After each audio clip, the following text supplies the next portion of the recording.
Hello, everyone. Good Monday. Yeah, it's Monday, right? Yeah, Monday morning to you with monetization. What's going on, man? Hey man, I'm doing good. It's good to see you. I'm glad that we're back on here. I can figure out which camera to look at. And it's been a fun, fast day so far. It's weird that it's nearing the end of my day. I know it's the start of yours over there. Yeah, the whole, what are we, like 9, 10 hours apart? So, yeah, the time zones have always been something that is very fun and interesting to adapt to. But yeah, I I was just thinking finished my about cup of something. coffee. The way that we interact on remote as a company, having daily updates is so helpful. Like I know we started implementing that as a team a while ago. Just a quick little catch up of, hey, here's what I'm coming in today. And the project I'm working with now, they do a daily update where it's just like, what'd you do yesterday? What problems do you have? What are you doing today? And it's real helpful, man, because there's probably 20, 25 people from all over the world. And we can know what everyone is up to and how we can help and what challenges there might be as a company. And I don't know. I Yeah. think it's like these challenges of time zone. It's an issue for sure, but there's also something that there's got to be solutions for it. Yeah, well, it's difficult. We're kind of against the odds in a lot of ways. Because I feel like large scale companies typically working in an office together, and because it's like we have to find ways, I think, to have better camaraderie, Yeah, because we that's don't just have that necessary. closeness, Yeah, because there has been times where we have worked close together, and I feel like those were some of the funnest times I've ever had. that was a night and day Um, difference for sure. you We know, were next level. yeah, versus like when we're not together. Yeah, it's a little bit more crazy, and things have to be like, it has to be very specific messaging, because we don't always get to ask each other questions. Yeah. um and some things have to be, just ultra specific in how we lay things out.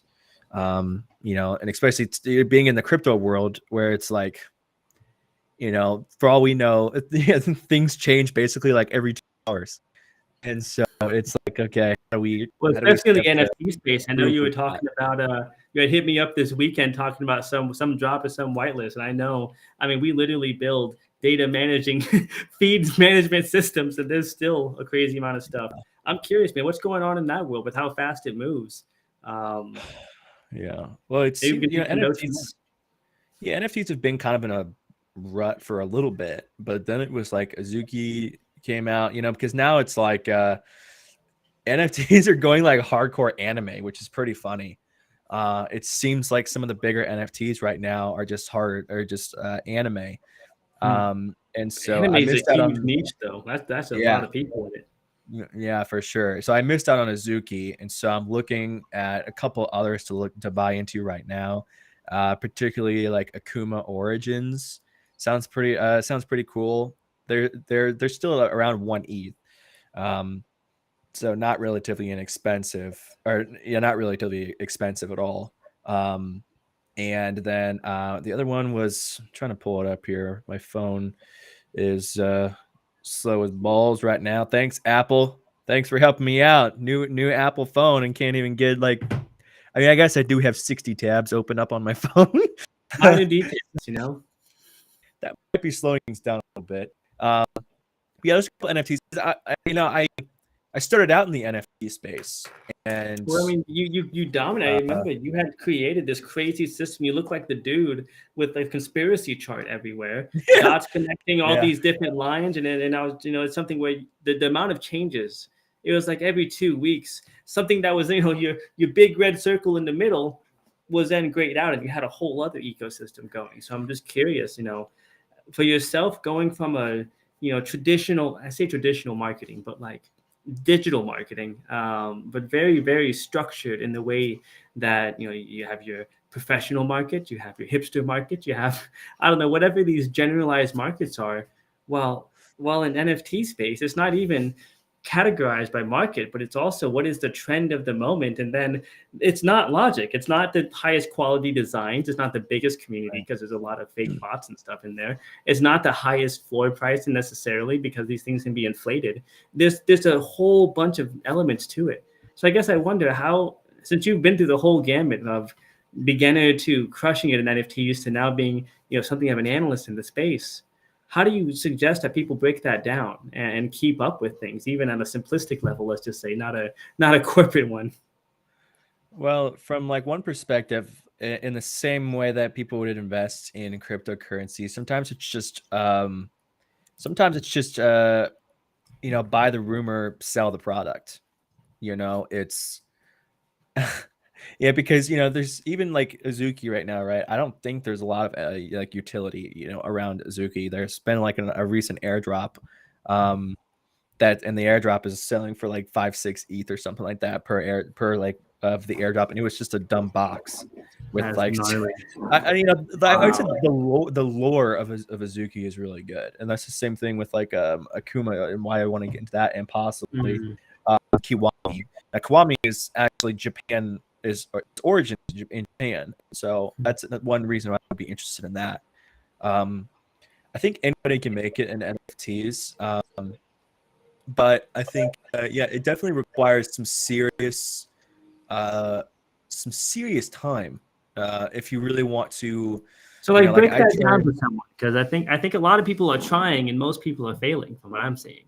So what does it really take? Well, I would say that the time aspect is getting on whitelists, because I would say buying, I don't typically buy on secondary market because you're always going to pay more on most of the time you're going to pay more on secondary market. But if you can get on whitelist, that's going to be your best bet, because you're going to get relatively the more inexpensive price. You might pay a little bit more in gas, but you're not going to pay 2 ETH. Especially if you're on a whitelist, and how they set that whitelist. Unless you're really a gambling person getting a Pixelmon. Yeah. What was that? 2 ETH? Right.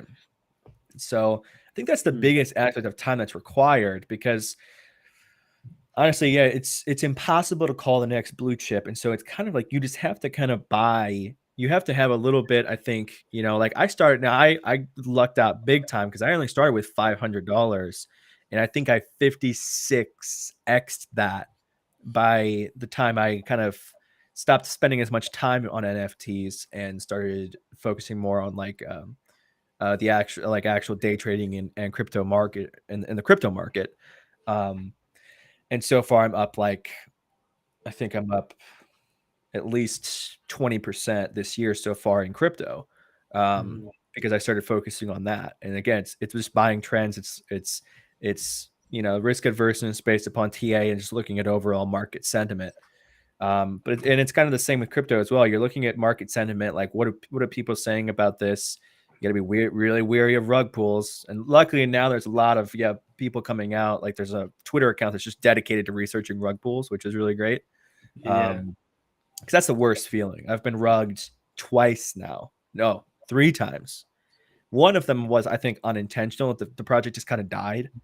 It seemed really promising, but then it just kind of just withered away.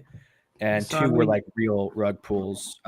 But yeah, so that's the time aspect of it. 3 rug pulls. You've gotten like a bunch of time that goes into it, and on top of that, being able to get that discernment of what happens. I guess I wonder then, I'm looking at things from the perspective of, I guess, more like a general business environment where there's a series of steps typically needs to be done. If someone is making an e-commerce delivery business, then a product needs to be in a physical location, sent from point A to point B somehow, and then received. Though in crypto, it's not quite the same yet. I don't know, man. As I'm diving deeper, it looks like there is a pattern still. There's a formula. If I take a look at the data space where I've spent most of my time, sure, there's a whole lot of complexities. I mean, whether you're talking about the different messaging protocols between them, or how there's a different a different way that every blockchain is set up, but there's still going to be those consistencies of the certain skill sets, those certain, I guess, alpha is what some people call them. And of course, there's a number of ways, but going about and discovering your own alpha, it sounds like, is what happens when you dedicate that time, whenever you follow through with whatever process you take. Well, and alpha is a big part of it. One part of it, is intuition on the market, and the other side of it is, a lot of people don't know what alpha is. How would you describe alpha, Nate? Well, I would describe alpha, and this is, I mean, honestly probably my own personal definition. Sure. Alpha basically it doesn't last long, I'll tell you that. But I would say alpha is basically the only alpha that I accept as real alpha is alpha that comes from actual whales and people that are So let's say actually someone doesn't know what alpha is, like what the right. word means. How would you describe it Okay. to yeah, your So daughter or alpha is something? going to be some piece of news or some piece of information that is for your betterment, right? It's like insider trading. Insider trading is alpha, right? So you know Isn't something. insider trading illegal? not, I not hate to be always, that guy. well, because it's not like these people are on the inside, but they know something. So typically it's something you're given from somebody that is much, much higher than you. They somehow pass it down, whether that be through an alpha group or something. And that's a big aspect of NFTs, honestly, is figuring out how to become part of it. There's a lot of private alpha groups that not a lot of people know about. I'm part of some of them, and some of them you have to pay to get into. Some of them are NFT based. Um, and so I guess, yeah, when it comes down to it, yeah, alpha is it's a piece of information that's from somebody higher than you, that's for your benefit or for the benefit of whoever is receiving the alpha, from a whale. It's going to be from somebody who is bigger, somebody who's got a couple hundred ETH ready to sweep floor. Like I saw a piece of alpha that was given to somebody. I forget what the Twitter account was, but they posted a screenshot basically of a whale saying that they're sweeping the floor, I think, of Azuki with 30 to 70 ETH. Okay. And so it's like that's a pretty critical piece of alpha right there. Somebody's telling you that they're about to No, spend $200,000 you've sweeping the got that floor. slight edge where you can be ahead of the rest of the market because now you know this whale is buying a Yeah. bunch. So it It's doesn't always probably play going out. to move. Yeah. It doesn't always play out. It's similar to TA in a way, where it's like it's kind of predictional analysis, and you kind of have to know your own risk averseness, when you're getting into it. And I tried, I know that you aren't as much in NFTs as much as me. At least now, because of just the whole time aspect of it. So for you as somebody who is on the outside, I mean, because what I've done, with NFTs over the Yeah, last year or I saw so. your entire journey, Um, man. It yeah, was you real saw cool. the journey, you saw the blood, sweat, and tears I had to put in to get to Yeah. 56x that original, just $500 going Staring into at the code NFTs. of the game to figure out what clues there might be. I mean, Yeah, man. I mean, there was some, I tell you, I built my nerves up during that time. Um, it was either that or literally lose your mind because also yeah, I remember like you just missed a mint or maybe there was something that you were ready for and whoopsies, your data was either wrong or maybe something had changed. And I know you saw a lot of bodies along the way. I mean, there was a lot of close encounters where you had projects or attempts, trying to get into a certain whitelist that yeah. 1 minute, 1 second, a couple of points off, and maybe you wouldn't have gotten that next high value piece. It's a Well, the ton, same man. same goes with the crypto market right now. Like, what are you thinking? Because like, I don't know if you saw this. This is actually really important. Something I really wanted to talk about with you to see what your thoughts are. I know you don't too much look at like the overall market sentiment and like what's happening in the news. Okay, but I don't know if you saw this, but Elon Musk put out a poll about a week ago, maybe, asking people about Twitter, asking people if it was really funny how he structured it. This dude, like Elon Musk, is like, I feel like I would do anything just to stand around him all day, not ask him anything, not talk to him, just stand around him, just walk around with him. It's like I would love to study the way he moves because I want to know his thinking What kind of process. shoes does he wear? Like I don't know. Like, so he has a Twitter poll, which this is the kind of power this dude has. Okay, he posts a Twitter poll and says, like, he basically was asking if Twitter upholds the First Amendment, freedom of speech. Or is that the second? No, that's the first. So does Twitter uphold freedom of speech, generally speaking? And he posted the poll, and then he said, and then after he said, the answers are very critical. Think very hard about how you answer this question. And everyone's like, what is going on? And Yeah. then he posts later, maybe there is a need for a new social platform. So it's like, Well, What? then he kept on going and was actually interacting, not just on his own feed, What but is then going asking on? other people, like, hey, what do Yeah. you think about this? And then you had guys like Lex Friedman, an awesome machine learning AI podcaster. Dude's got like 1 million subscribers, or okay, I don't know if he has 1 million, but a whack ton of subscribers for an artificial intelligence channel. And he goes, I'll help you build it. And then a bunch of other people came up behind him. So Yeah. there's some heavy hitter people behind Elon Yeah. willing to do it. And then for him to turn around and buy 9.8% of the company Yeah. just That's less what I than was 2 going to weeks tell you. later, He owns more than it's Jack Dorsey does, which is like, it's okay, just which is honestly, that's what's really surprising me right now is I don't understand why the crypto, I know that it's not directly related to crypto, but I don't think it's unobvious that like Elon has been a pretty like decent supporter of crypto, right? In most Mhm. I see you cases, sharing your especially screen. Doge, What are we right? looking at here?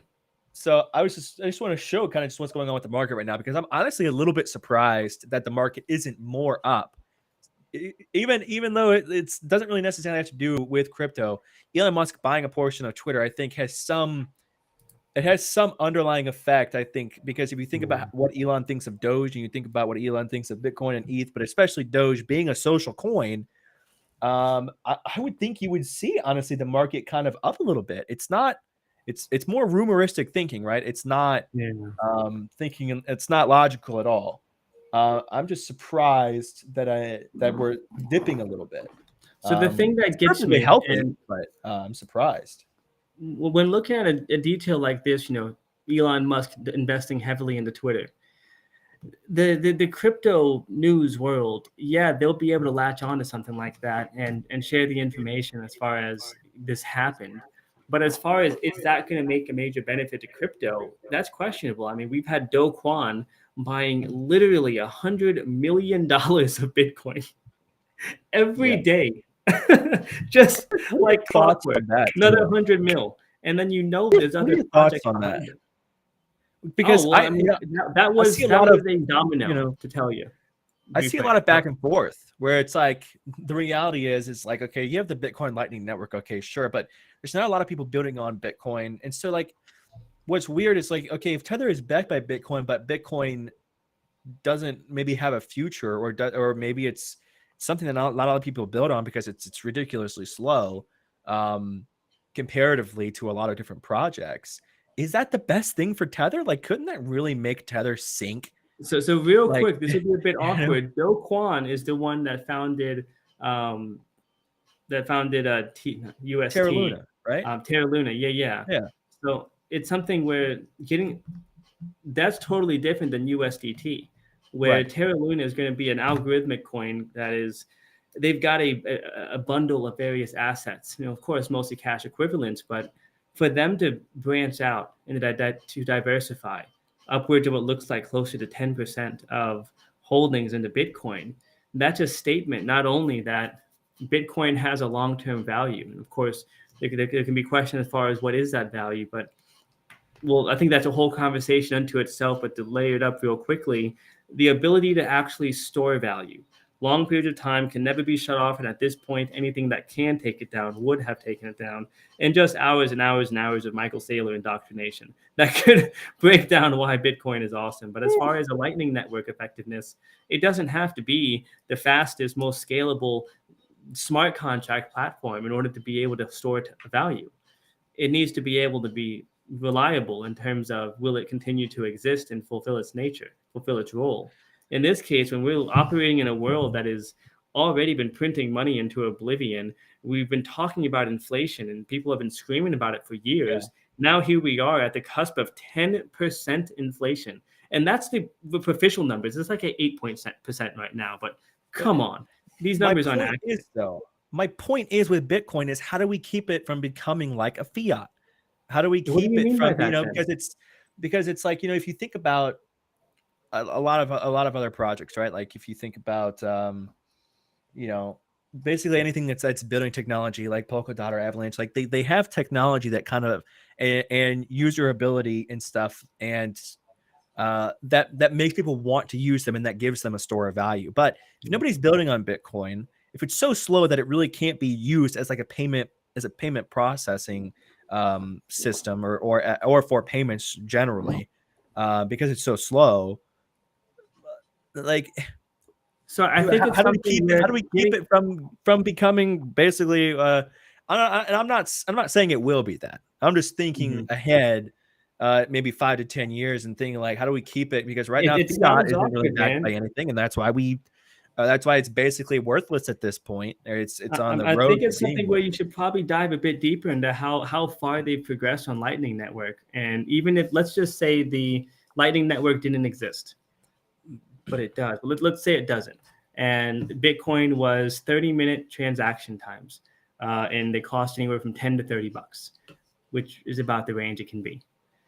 That's still a damn good price if you want to Yeah. transfer $100,000 from Texas to Tijuana, and to do so without, in a completely peer-to-peer trustless way that requires no middlemen. There's no opportunity for corruption. Some government can't strong arm somebody else into doing something else, and a person can't be censored. Bitcoin's function is not to be the cheapest transaction network or the most transaction network. It's to be able to provide a foundation level. When I look at it, I think everything in terms of real estate, just because that was my first business, flipping houses and eventually getting into real estate, which is basically just bigger houses. But looking at it from the fundamental standpoint of, you're going to have a foundation, something to build the house on top of. And sure, you might have one home that's got updated modern kitchen cabinets, and another home that has some clunky, busted old bathroom. And those are going to make a difference in the resale value for sure. But the foundation is what everything else stands on. And for Bitcoin, it's kind of like the same way nobody thinks about the ones and zeros passing through their phone whenever they send a text message to each other. Bitcoin is that underlying level that no one has to think about. People oftentimes will probably have no idea that just how far those roots are stored down into Bitcoin. And that's where it's a beautiful thing, because there's so much that has to be built, so much that has to be put together. Though some will argue that Bitcoin will eventually innovate to be the point where it does take over everything, I don't think so. I think that there's going to be a market, there's going to be an ecosystem in anything that happens. But I do think that by looking at it from a foundational level, that if Bitcoin is the foundation that allows value to be stored in a way that we can rely on it to exist, from there, we can then take that value and transition it and move it around cheaper and faster. And that's where you get smart contracts. I can build stuff with it. And then from there, on these smart contract platforms, you have a ton of layer one solutions, not just Ethereum, but the decentralized applications on top of it. They're hyper specialized. You might have one that's specialized in lending and another that's specialized in gaming. Completely different optimizations required. And if you judge the two of them against each other, you'd be like, well, the service speeds are so slow, you can't even have 100,000 concurrent users. But if it's not meant for that, then it doesn't matter.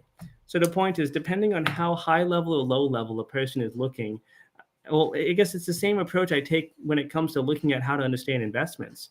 To pick something that is either a niche, if we were to take the traditional perspective, but to take something that is a person can focus on and really become great at, enough to where they can discern between what's real, what's not, while also being able to get creative on how to get the best results.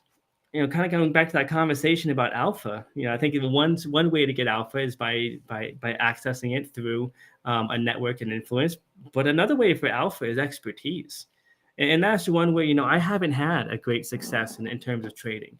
Now that I've learned, now that I've understood myself better, I understand it's because I'm a quantitative trader, and manual trading just doesn't fit my brain very well I'm much more comfortable in the programmatic side of things. But that's the thing is, like, if I try to go in and manually trade, I'm probably going to get wrecked because I'm thinking about variables that are just not reasonable to look at as a human. So same thing for someone who's looking at Bitcoin low level architecture, value transfer, value storage, type stuff. They're going to optimize and make decisions in a way that would make sense for that environment. On the other hand, if you're making an NFT, you're going to optimize your infrastructure very, very differently. Now, hey, I see you poking around here on CoinGecko. Walk me through what you're seeing. Well, the thing is I'm not saying that Bitcoin is necessarily like a Ponzi or a scheme or anything like that. I just question the whole like, thinking about like USDT, right? I mean, USDT, what was there like? There was like 80 billion in USDT, what mint or over like the last 2 years that has been printed basically. USDT is backed by what? No, No potentially one someone knows. might say it's backed by Bitcoin, but some people might say Bitcoin is backed by Tether in a way, in some way, right? Because the reality is to me, it's like Bitcoin, it doesn't have a really large scale use case. It's failed a lot of adoptions that have been attempted on it. It doesn't really have, think about the energy outputs of it and the technology, 3 transactions or so per second right now, really not that great. So that's my only concern when I think about it. And I was interested to see what your thoughts were on that, because Yeah, man. because I think it's it's something that, disheartening to think about what would happen if like something like Tether came out to be a total fraud. Because yeah, honestly, it would be a owner's real kind of uncomfortable sketchy. quarter. The owner's kind of sketchy. You've got 80 billion now that's been printed over the past 2 years. Because some people might look at that and say, okay, well, Tether, I don't think has a limit, right, in terms of how many can be printed. And so couldn't that in a way be inflationary if Bitcoin itself is backed by potentially Tether? So I that's don't why think I that's gotta pause you something real quick about. though, because if It's we kind just of if just we just look at the value it's wavy comparison, Tether territory, versus Bitcoin. It's rocky. It's rocky territory. So look at the total market cap of Tether and compare that to Bitcoin. Bitcoin Right. is not backed by Tether. Yes, there's a lot of blockchain infrastructure that is built on top of Tether. A whole lot of currency pairs and a lot of exchanges that are based on Tether. At the same time, though, we'd be looking at what happens if a major bank goes under. The market drops for a while and it's real uncomfortable. But in our current economy, there hasn't been long enough of a time period that businesses that fail are allowed to really truly fail. In the blockchain world, we get to see that live. But the idea that Bitcoin is backed by Tether, I would I'm not just, saying that's I would how it argue is, that right? that's a concept that just doesn't add up with reality. Yeah. Even if we look I'm at the not saying market that's cap price comparison. yeah, I'm not saying that's I'm not that's but you gotta look at Tether just over the past 2 years, whereas Bitcoin's been around since like what, 2014 or earlier? Uh 2009. Yeah. 2009, right. So 2009, 2014 is when I got into it. But 2009. So I don't know. To me, it's like, yeah, I was just bringing up the topic in terms of that. I think it's sketchy territory because we don't know how much USD is Now, backed by Bitcoin. USDT is sketchy in my Bitcoin is opinion backed for by sure. USDT. Ticking time Um, bomb. because you think, okay, 80 million over the past 2 years. What about the next 2 years? And what about the next 5 years after that? Because I don't know, the So way I is look it at the Bitcoin is inflation that sketches you out? The inflation of it's Tether? well, it's the whole idea, not just of inflation, but in terms of like use case, right? Like you buy a home, I don't know, you get jewelry or gold. Gold is valuable because it can be used for different things, right? Somebody can make jewelry out of it, and somebody can then sell that jewelry. Or oil is very valuable because you find oil and it can power things that can build other things, or you can resell it for a very high value.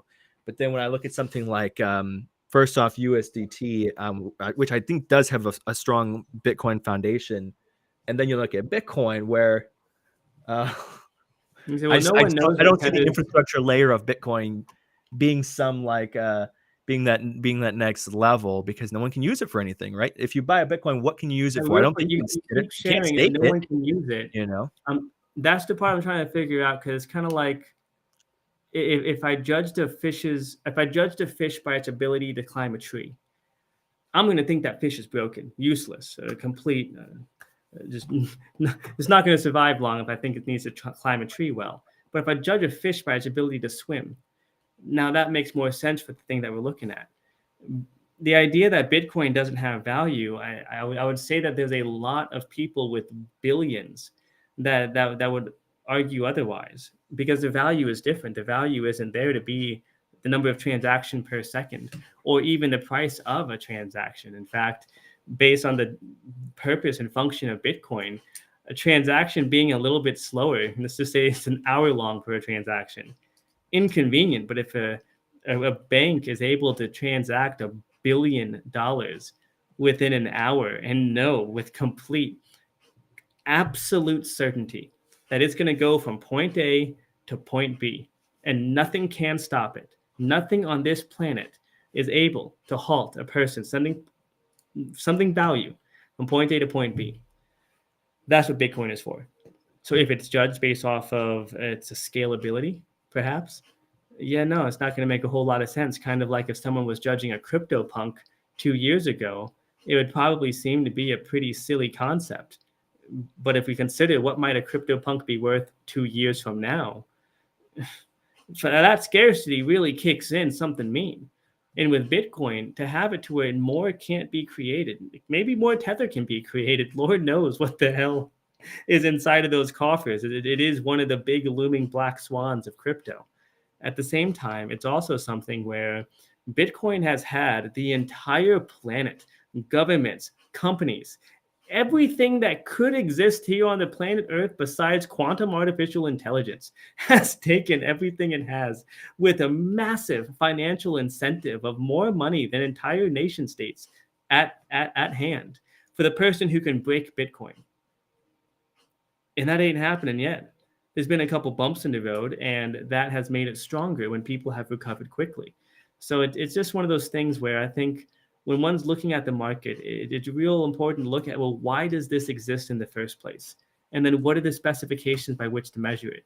Because then we can have an apples to apples comparison that makes it a little bit easier to navigate. Like, okay, well, maybe it's a sketchy situation with Tether, but does anyone have any insight on what might be inside? No. And there's even bounties out there where people will like, hey, here's $1 million or something if you'll report what Tether is made up of.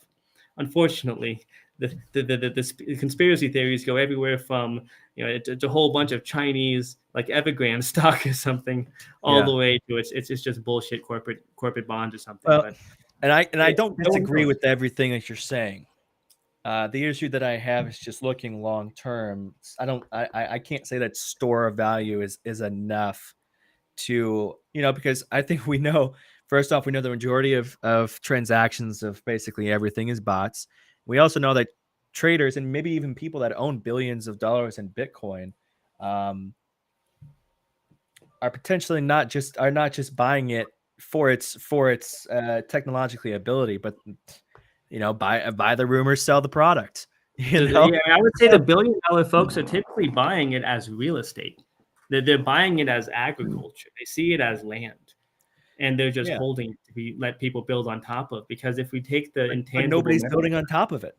But that's the thing. Yes, they are.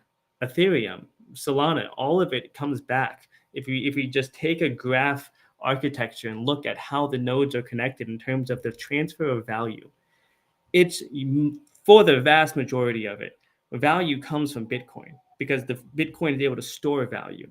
And then everything built on top of it, that's where you have the application layer.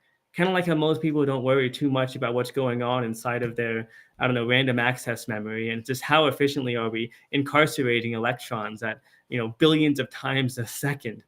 Most people don't have to think about what's happening at that low of a level. That's what Bitcoin offers. And what it could be argued for sure that, Solana is a store of value. Even, there's people that love Cardano and will probably hold that in their corporate treasuries as a store of value. But they're probably also going to have some other items. And that's where Bitcoin is set up to where it's probably not going to be, it used to have a 64% market share of the entire crypto market. Now it's floating around 40-ish, and it's probably going to keep on going down. I would only be speculating, but if I was a gambling man, and I am, I would guess it's going to get to a point where maybe it's only even 10% of the crypto market. Yeah. But if the crypto markets are $100 trillion, we need a decoupling. We need a decoupling like hardcore. I think we need options. Yeah. Because competition is what leads to innovation. Well, and in this case here, right? Because if there's too many questions that are asked around one particular coin like Bitcoin, and everyone starts getting scared, well, then that wrecks everything else. Because to an extent, I do have to disagree. It's like I said, it's not that I disagree overall with what you're saying. I just, when you think functionally, like long term, because everything has to be backed by something. Everything. But long term, no one knows. And that's why I'm only talking about the past of what we have data on, and then the present of what's happening now. But long term, sure. I mean, maybe someone makes Bitcoin 2.0. I would just put the probabilistic sake of it as low because of the use case that Bitcoin provides. It's like yes, there's better protocols in HTTP, what we use to access websites. And yes, for certain applications, there's much more efficient ways, safer ways, faster ways to transfer data in a way that could actually scale. But even to go from HTTP 1 to HTTP 2 required decades to be able to put together. And just recently, we're crossing the bridge to HTTP 3, which is more secure and more scalable. When we're talking about low level architecture technologies, these things don't move fast. And that's a feature, not a bug. And so when we're talking about Bitcoin, it's financial low level architecture. And that's the part where I look at it as, I don't know if there has to be a competitor. There might be. And the only reason I can say that is because we live in a non-deterministic universe where quite literally anything can happen and nothing can happen. And we're but a humble speck of dust in the cosmic infinite void that seems to be our perceptible reality.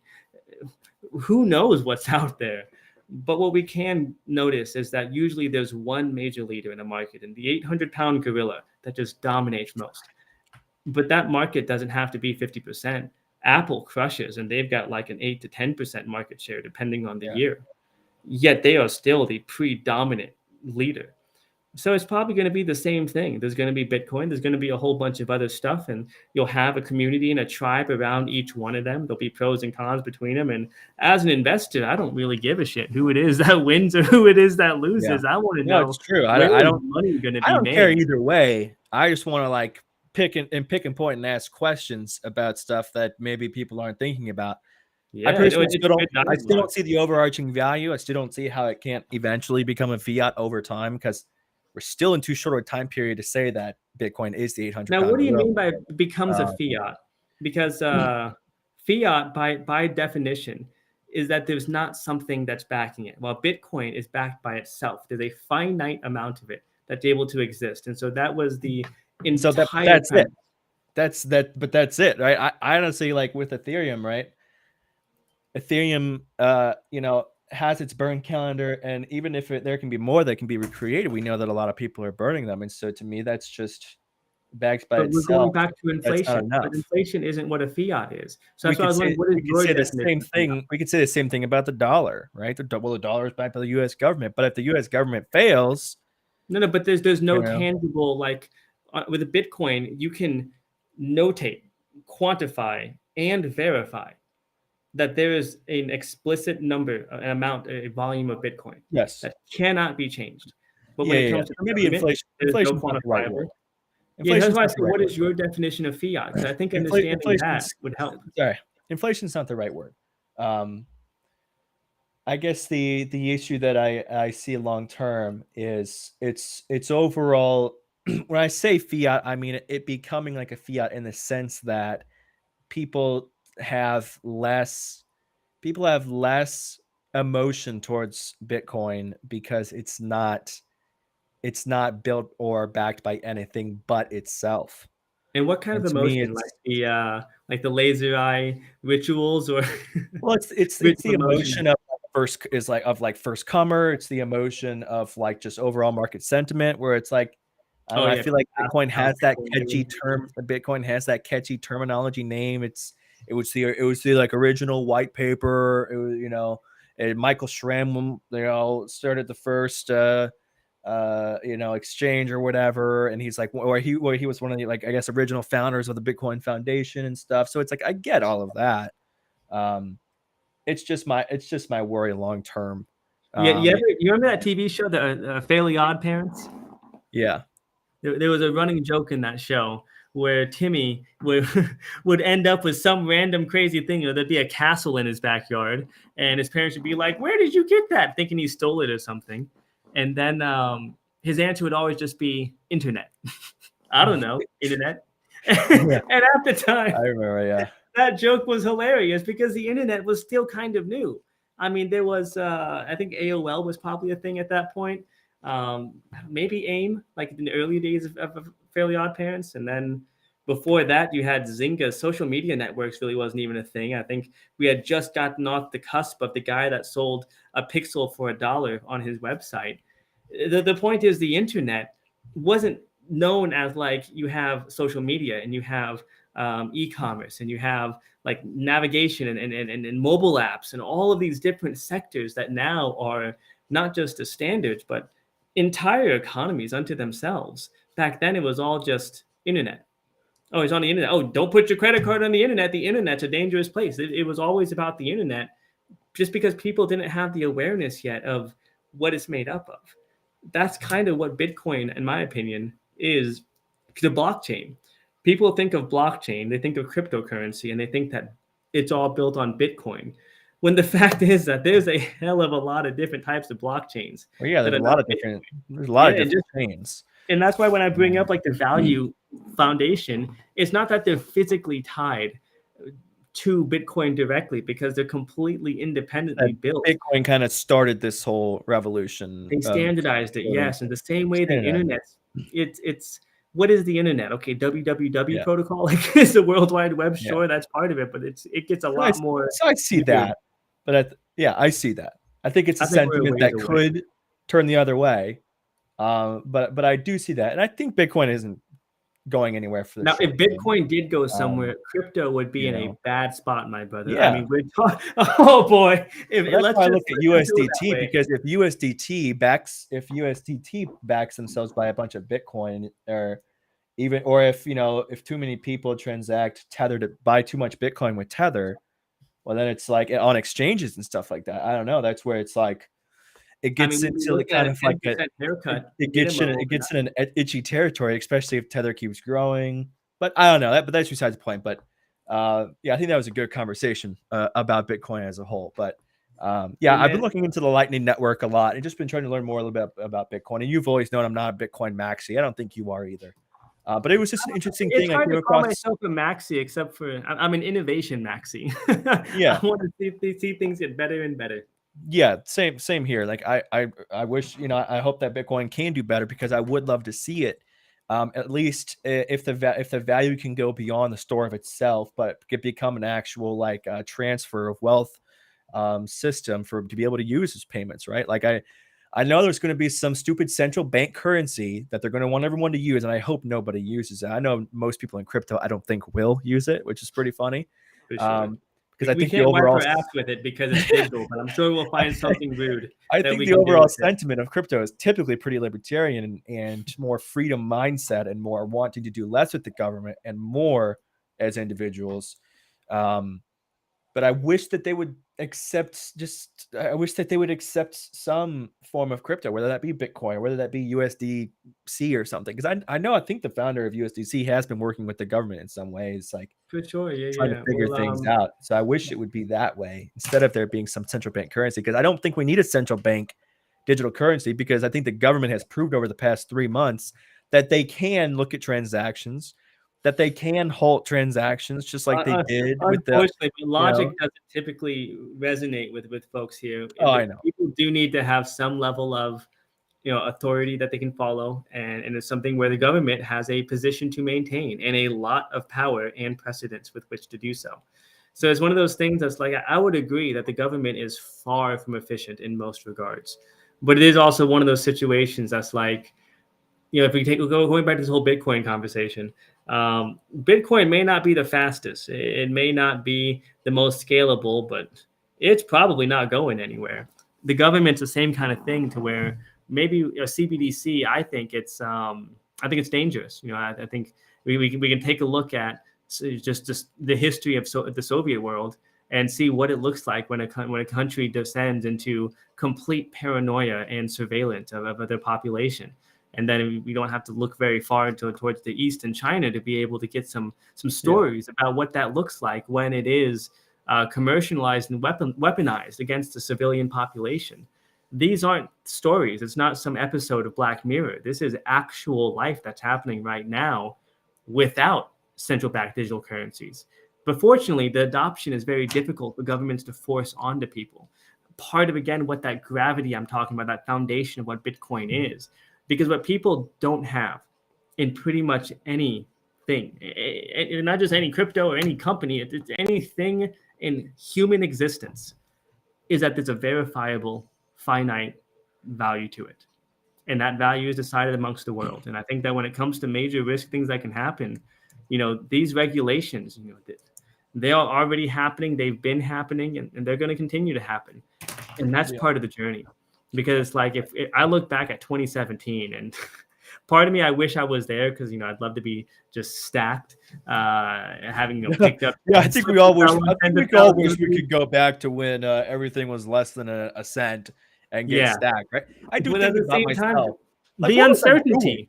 What was I doing when I was 15, 16 years old? I was a moron. What was I doing? Why wasn't I looking into this stuff? Like, it drives me insane to think about it, because it's like I was getting into tech, but it wasn't even, it wasn't on my radar. I don't know why. I mean, I guess from some perspective, I know that a lot of people that made the most money were like just nerdy tech dudes, like mechanical and computer engineers and stuff, that really made, and computer science, majors that made all the crap off this. Because I look back and it's like, what was I doing? I was probably smoking dope somewhere, like I don't even. That's the other thing, though. It's my platinum somewhere, like what an idiot that wasn't thinking about buying, just because I could have bought it. I could have figured it out, and it's like, oh, you idiot! But I cannot look back. That's the difference, and that's why we made this channel. That's why we're doing this podcast, Monetization Machine. The idea is we have worked towards and invested in being able to have the lifestyle that we can sit around all day and learn about and study how to make money online. We've spent more than 5 years in pretty much every aspect of digital marketing, from design to web development, digital advertising, performance advertising, and everything in between, working entirely from remote companies all over the world. And to take those skills and to bring it into crypto, where we know how to analyze massive markets. We know how to be able to programmatically set up ridiculous amounts of split tests. And while sure, worlds like Facebook ads is very volatile and there's a lot of variables outside of one's control, that's the same thing in crypto. And the difference, though, is that crypto doesn't have that, I guess, that structure, that foundation of go into Facebook, put the information here, here's the audience, and the centralized source is telling you what's possible. Here in digital, and not in digital market, excuse me, in the blockchain and crypto world, it's all being created around us. There's a lot of projects that only exist because someone was asking questions like you are, saying, what if this happens, though? And so they turned around and built the thing that could solve it. And that's a very early on stage of an industry growth. And it's a messy time between regulation, between uncertainty, and the rampant, ridiculous scams that happen every single month.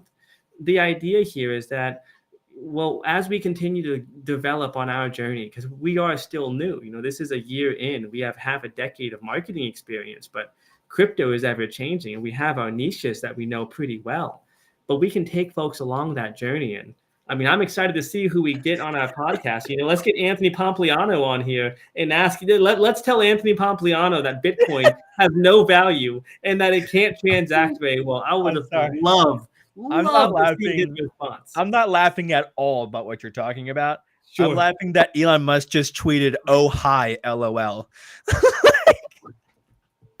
He's so Dude, this guy, man, like just bought 10% of Twitter. Hey, just spend a couple bill. How much was the total acquisition of 9.8%? I don't know. Did he just sweep the entire OTC market? And then how does one even go about, like, I need all of the banks with all of the stock they have available to sell. And then there must have been, I guess we got to see what liquidity spikes look like, where the liquidity gets ripped off the market. So what are we looking at? What's the number? I'm going to make a guess. So I want to see how much Elon actually spent. Well, we can just look at what is 10%. Oh, here we go. Uh-oh. $3 billion. About $3 billion. To get 9%. The thing that's wild, man. $3 billion. That's nothing to scoff at. But I saw a stat, and the numbers check out. Is that if you made $10,000 every single day, we're talking millions a year, but $10,000 a day, and you made that every day for years, and not just a few years, not just hundreds of years, but since the pyramids were made, 6,000 plus years, you made $10,000 a day. You would only have 6% of Elon Musk's net worth. So dude, that's why. Isn't that insane? Well, and that's why I think it's powerful to look at why exponential growth is better than steady growth, right? Exponential growth, you're going to make a lot more, especially in the short term, than just steady growth. But this man doubled down and focused. That was his secret. Yeah. And then that's kind of what I argue, which is pick your thing, whatever it is, and And however be ridiculous it the is. best. Exactly. There's always a market for the best. And that's Elon Musk was proof of that. And once you've got it, once you've made it, then it's a matter of capital allocation. How can you move the, I don't think it doesn't have to necessarily be money, but the value that one has. Maybe it's influence, maybe it's some kind of a talent, maybe it's some kind of an access, maybe it's going to be just a random skill set. But how can they convert that value that they've generated into some other form of higher value? Well, that's where I think that, like, that's where I think crypto is moving, because I think a couple of years ago, and I think could be set up NFTs, is you could launch basically anything and make a couple mil in like a month or two, right? But I think it's interesting, because I think we are moving into a space now where it's like, I think projects do have to think about uniqueness a little bit more and being the best at what they're doing and or what they're trying to do. Like there's got to be something that sets them apart a little bit more now. So, or more so now, albeit maybe not as big, because I think there is still hype around crypto. Yeah. But because I think when we look at how marketing is done differently, which I think we could talk about this even for a minute, to kind of finish off with maybe some scaling strategy to talk about, like really just the difference. Because I think we found out really quickly that marketing for Web 2 is different than marketing, or Web 2 is different than marketing for Web 3. Yeah, well, that was actually during our early days. So before we even both feed into crypto, we realized we need to unlearn basically everything and remake our formulas. Because every Facebook ads agency from our days, you could see, was starting to get into crypto and talk about crypto and NFTs. Yeah. And I'm like, these people don't even know what the heck they're talking about. They probably don't even own any crypto or like are in any NFTs. But now every marketer and their mom is starting to talk about it. But I think that a lot of people are going to get screwed, especially if people from the traditional world, if not knowing anything about crypto, but then trying to market crypto, because they don't understand how it works. They don't understand the different nuances, the different language, and the different types of people that are here. Also, the people, the culture. I mean, these are developers we're talking with who dramatically different, do not like marketing, and they don't respect marketing. And so it's like, marketers to come in. I don't even like calling ourselves a marketing agency. Like it kind of gives me cringy. Like I don't even know what to call ourselves at this point. Maybe we need to come up with some sort of different name. That's why I said to the word consultancy. We should, I don't know. Yeah, because you can't, with crypto, you can't use like, what do you call it? You can't use hypey, salesy words. Like what do we call ourselves? A growth agency, a scaling, even the word scaling agency, I feel like it's getting kind of like. What I find is it doesn't matter what we call ourselves, so long as we have results. Right, that's what we do, right? But at the same time, I don't want a crypto project to come our way and they'd be like, "Oh, marketing agency. I hate marketing." The thing that happens though, and this is something where we've been screwed over and over again by other marketing agencies, by other marketers. We've had people run off. We've had so many people mislead, and we've had clients that are also just horrible in every way. It is one of those things that everyone has got PTSD. Everyone has got some kind of a issue or a challenge that they face when it comes to hiring or being hired in a marketing scenario. What it really comes down to, though, is the same problem that decentralization, that Bitcoin was originally set up to solve, which is that you need to be able to have trustless connections, trustless actions between folks. That you and I could have completely diametrically opposed religious views, political views. We could have two countries at war with each other, but we can both agree what the most recently approved block says. We can agree what's on the blockchain. The blockchain does not care about one's personal preferences or feelings or their perspectives.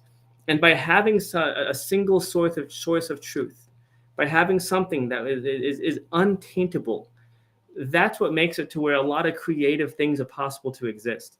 It's one of those advantages that I see, that when it comes to Monetization Machine, well, yeah, sure, maybe we blend in a bit as a marketing. I say marketing consultancy because we're here to be able to advise. If someone hires us to build something, great. If somebody wants to do it in-house and we teach them how to do it, great. So long as more value is created to accelerate the pace of mass adoption. But in order to get there, we've got to be able to at least agree on what is the amount of value that you're looking for. Maybe someone's looking for a website.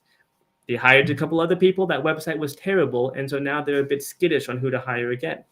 But they know that if they have a better website, there's an amount of value that would be generated. Maybe that means they'll get more token holders. Maybe that means they'll get more developers that they can hire. Maybe it means that they can be more attractive for capital that can invest in them. There's a series of values that could be generated.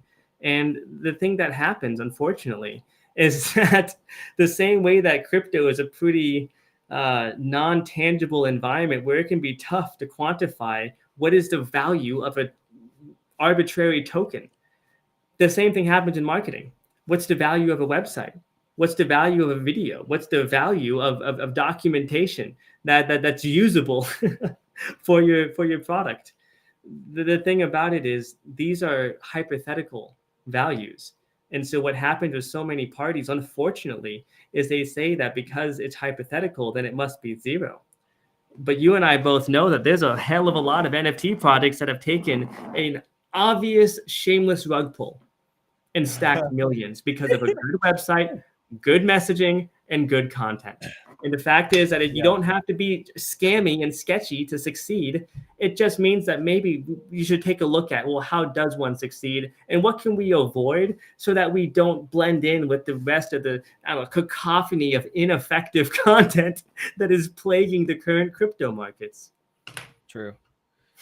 No, it's very true. I think the market's evolving, and I think it's evolving in a really good way. And I think marketing has to evolve with it in terms of, how we speak and just the types of strategies that we do. Because at M&M Monetization Machine, it's kind of like what's the goal? What are we trying to do? And then what's the quickest way we can monetize? What's the point?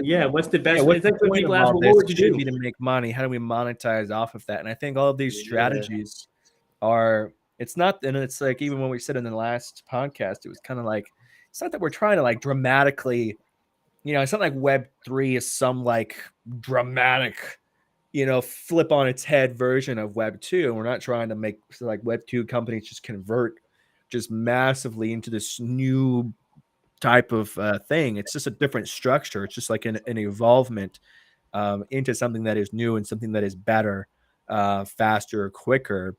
But that also makes just a huge difference overall. And yeah, it's really fun. I'm excited I'm excited to be in it with you, man. I never thought after all those years dicking around with Mark Zuckerberg over in Facebook ad land or Meta land, that we would be here. And I gotta say, there's honestly nothing else I'd rather be doing, because it's so much more fun than having to write appeals to Facebook because an ad account gets shut down because they drop the ban hammer, or we gotta unzip Zuckerberg's pants to try and see if we can run a specific ad or something like that. It's just always having to go pretty far. Well, I think the thing that makes it different here, and the thing that we both touched on, is there's so much to learn. There's so much to get through. And I think that is something where, because we've practiced this discipline of starting off with what can produce the most value with the least investment, and to start there, to get progress going into something. I think that this podcast is one of those ways that we're going to be able to, over time, to start doing live and to start bringing on different interesting people on the show, and just to get to know them and how they see stuff. And Can we get Musk on here, please? Yeah, well, because it'll become something then where people will talk about what is the next pump, or what's the next hot NFT whitelist or whatever. We can be talking about, how do you take your idea, your concept, your innovation, and how do you not just get it off the ground to where you stand out, but make it to where you actually attract the people you're looking for. Because I don't see other places that are talking about what's effective and what's not in this industry. And in the old marketing world, people would want to hide their secrets of how they're operating, which most of their operations are shit. but they want to act like they have some proprietary exclusive system, when the reality is that most folks got lucky a couple of times, and then they rode the coattails of that for a while. And I know even when I looked at myself, there were certain things that I'd crushed at, but then there were other things that I'm consistently good at. And I realized it's not a matter of riding the coattails and trying to build a phantom brand around what we think we are, but instead to be constantly innovating and testing and exploring and optimizing to create the best system right now. So I share that, man, because I guess as we kind of wrap up on the time period of an hour, I guess my ending thoughts would be along the lines of whatever it takes to be able to increase the pace of innovation. You know, I see it as it's our responsibility, it's our obligation, and it's our competitive advantage to go out there and to shamelessly empower, educate, and provide the resources needed for as many projects to succeed as possible. Knowing how to separate the sugar from the shit when it comes to quality design on websites. I can't wait until we get to start roasting some sites on a live stream, and then to go through various different Discord channels and Telegrams. You know, Papa Bear Crypto is pretty good at roasting sites. Oh yeah, and I'm sure we'll get some suggestions of people popping in and being like, "Well, what do you guys think about their Telegram?" Or what about these guys' Twitter page? Or, and we can everyone can look at our site and be like, "Wow, look at their POS site," right? Well, you know, yeah, and that's the thing. But the done is still better than perfect. And it's one of those pieces that I really do think that's a necessity, where you launch something to production, unless you're launching like a damn layer 1 blockchain or a bridge that's going to support $1 billion. And sure, test the hell out of it first. But if you're talking, this is rapid innovation, rapid deployment. Yeah. Well, that's what people don't understand is, like, you know, your website in some ways should probably regularly change. Like, you shouldn't go 5 years with your site looking the exact same, or you maybe even not even more than 2. It should not go more than 2 years looking like the exact same. Like, there's got to be some additions. There's got to be some adaptations. There's always a V0, and then there's a V1, and then there's a V2, V3, and so on. There should be multiple versions continually over the years as you learn, you know, but most people aren't tracking anything on their website. And so it's the same with our site too. Like, our site will probably look radically different in a year. Oh, for sure. I mean, you know, radically different. And our site isn't even crypto world looking at meant to be that good right now. It's meant to be basic as, you know, basic AF right now. It's almost unironically ironic. Yeah, it is. It's ironic because our site is not that good. And it's not meant to be that good. It's meant to just say, you know, because we're a marketing agency. Here's what we do. Let's make some money. Let's do some things. You know, that's all it's meant to be right now. But and it's basically a V1 because we already had a VO. So it's a V1, and then there'll probably in less than a month be a V2, and maybe like 6 months. Well, that's where optimization comes in. You know? Because there was a lot I liked about V0 more, the yellow and black one, clean, consistent. The current one, I think that we got adventurous, and we nailed it in some ways, and we did it in other ways, and now we optimize, and that's how it works. You know, you make an action, you assess what you did, and then you make an adjustment.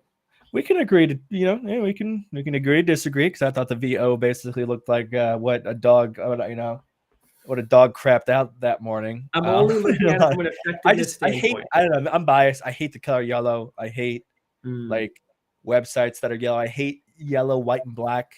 I don't know. Like, we're not, unless you're a little, your site is like bumblebees or something like that. I'm just not for it. You know, unless you're like a Steelers site or something, I'm just not for it. I hate yellow cars. I hate everything that's yellow, and so I never liked it. That is a personal bias. I'm talking more about the user experience and how to be able to convert within whatever market is. But I'm sure there's other people that don't like yellow too, and there's a percentage of the population. I feel like in common ways, colors mean a lot of things, and when it's like yellow, I can't think of a site that I've even bought anything from, and that is yellow, black, and white. That I'm just like, oh yes, this site, I just like, you know, I want it. Yellow's not common, which is part of why you have a V0 first, and then you adjust it. Like yellow doesn't have a ton of emotional tie to it either, in terms of, like, you know, if you think about the sentiment behind colors, like where purple is kind of like royalty, it makes you feel like something is high quality, which and then you got blue, and then you got you know, green, go, red, stop. Those like mental inherent faculties that are going on when you see colors. To me, yellow, I don't think it really has. Doesn't really have a lot of ties in a lot of ways. Maybe that's another big reason I didn't like it. Yeah, I Maybe mean, too you've got yellow. the sun, you've got Yellow flowers. accents are okay, but it's like when it's too yellow, it's like, ugh, So I say like again, yellow I am buttons. not, I am not a yellow maxi, Yeah, but it is something where it's kind of like music. I'm not a big fan of polka. You know what? There's a lot of music I love. Never found myself able to get into it. But I found that there's a moment and a place for most types of music. And if I can't understand it, there's a person that they're probably into that. And while I may yeah. not always agree, like there's people who like to put pineapple on their pizzas. And you know, That's because it's freaking good. there's this good book that says that we should love our neighbors. And so even if someone's into pineapple on pizza, I'm not into it. You know, I don't like cooked fruit, and just Yeah, having the cooked tomato sauce and right on, oh, especially if the pineapple is cooked with the pizza, can't handle it. At the same well, you time, don't though, like there's a cooked lot of people fruit. who do love that, and Yeah, that's something that it's useful to understand and to break down and to know. Well, then how can we serve yeah. those people more? So to start off with the reason, the purpose, what is the experience we're looking for and the result that we're after? And then to come backwards to say, okay, well, is the color scheme inhibiting us from achieving X result? There's going to be a yay or a nay, and then other variables to assess. And I'm sure at some point we'll whip up Yeah. a actual programmatic system that's able to analyze a finite number of variables and determine what the probability of various things being tested next and the impact will have. But that'll probably be a year from now. It'll be a while. I think there can be like individualistic principles, so like yeah, like pineapple on pizza. I do think there are like overarching like faculties of like that determine what is good or is bad. Um, I don't know if yellow is one of those things, but there's just like the book The Laws of UI and UX, like that Yeah. book where it's like these are just standards where it's like it's kind of like what determines a piece of art, whether it's good or bad, like music, right? It's like, yeah, you don't like polka, um, but there is good polka music and there is bad polka music, whether you like it or not, True. or whether True. whether you just hate polka altogether. There's some objective underlying fact that determines what is good and what is bad polka. Same with like piano, where there's like maybe you have chord progression or I don't know if something it, like maybe it's that is something where that is bad, you know? consensus on what's not acceptable. Yeah. Because consensus to me is not necessarily finite. It just means that the general acceptance, it's generally accepted that it's not okay to kill, but war Yeah, exists. it's And so still there's it's still exceptions where subjective in a way. I guess it's not humans are it's not nuanced. objective by any sense. But I always think it's an interesting topic talking about like when it comes to even like personal faculties of taste and of smell and of sight and of hearing, because it's something we have to analyze as people who build websites and literally basically use psychology every day to try and get people to do something. What's the like what kind of faculties generally can we use to get someone to do something based upon something that they like or based upon some command that they might follow? I always like thinking about that in my head because it's like, I think in some ways, because we have to determine, you know, Gordon Ramsay, he will argue all day long that a medium rare steak is the only right way to eat a steak. Like, and he'll argue Yeah, it probably and from he's a master chef. an I like objective medium though. stance. Like almost from an objective stance, where it's Yeah. like this is the only proper, the only right way to eat a It's like steak. Bitcoin maxis. You Anything, any other payment processor is irrelevant. It's like, well, Right? there's useful platforms out there. Yeah. Yeah, for sure. But yeah, it's an interesting concept. Well, man, we've been going for about an hour and 10 minutes. I think that's about time to get her Yeah, we'll done have to and figure out wrapped how to up. wrap these up, man, because I think some of them can go longer than others. And I think we definitely should have some different segments where sometimes we just jam, and sometimes we go over the news. And I'd like to get to where we have a rapid fire, if not news, to make it to where we have a rapid fire of something, to where we Yeah. maybe like 60 seconds of different pieces of information, and maybe I share like two things, you share like two things, and we just kind of go back and forth, and then jam about some pieces because. Yeah, I think it's just something where the more value the more that we can share what we've learned thus far, we can take other people on our journey. They're going to share their journey with us, and collectively we can have another environment, another community. And then in this community, we like to figure out how to make things make money online. and how do we build a system around that? That's I why we're think here at it's Monetization Machine. it Build is that funny. Yeah, assembly. we got to figure out some system to like really go back because we didn't even talk about Akala, and Karua, The the wormhole wormhole Karua bridge, integration. which is Oh yeah, fun. I it's think so maybe cool to you tag should on it. make a standalone video or something like that, kind of breaking that down because you would know enough. I don't really have a lot, honestly. I'm not as Yeah. ingrained in like Polkadot or that system as much as you are. And so I wouldn't even have really a lot to ask you about it in all honesty. So maybe it should be its own video. But yeah, I mean, I think the whole point or the how we want to run this, honestly, like just casual. We're just two bros trying to build some tech and trying to make the world a better place and trying to help projects grow. I think I don't like In my Twitter bio, just a dude who loves yeah blockchain and data science. Like, I'm gonna keep it that way, and it's no matter how far I go, at least for a while. I don't really care about the whole like professionalism. Like, let's. I think the only thing I want. I did order a boom arm, by the way, because I think it was only Oh, like nice. 80. It was only like $80, and it's a really nice one. And so I'll be able to get this crap at least like off of my desk, because I hate having to like. I Yeah, can't move around. I can't really look a different direction. I have to be like right here. And for so I sure. got an arm that I should be able to at least bring down here or like come in on the side so I can at least move it with my Speaking of face. optimizations, what's funny is like you'll have the boom arm. Like, I definitely like the casual approach, but I do love wearing a jacket. It's comfortable. I don't know if it's just because I spent so much time like in a more corporate environment, but I love being able to rock a jacket casually. No, it's Just true. just because it looks and feels good. So anyway, I say No, like I'm interested to see what our style looks like overall. yeah. Now, what I would really love is to have a black V-neck with some kind of ridiculous, like purple abstract neon shape, either like Yeah. all over, but something that still fits these.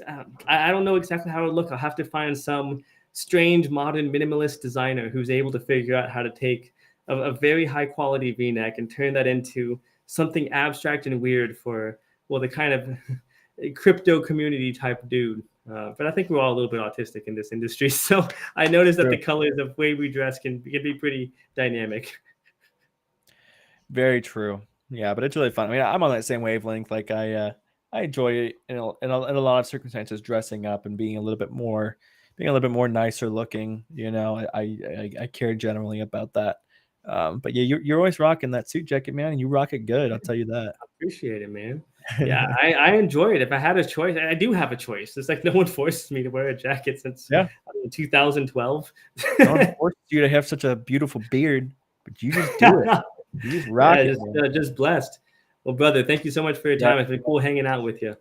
All right, you too, brother. Bye, everyone. We will see you on the next one. This is Monetization Machine. Bye for now.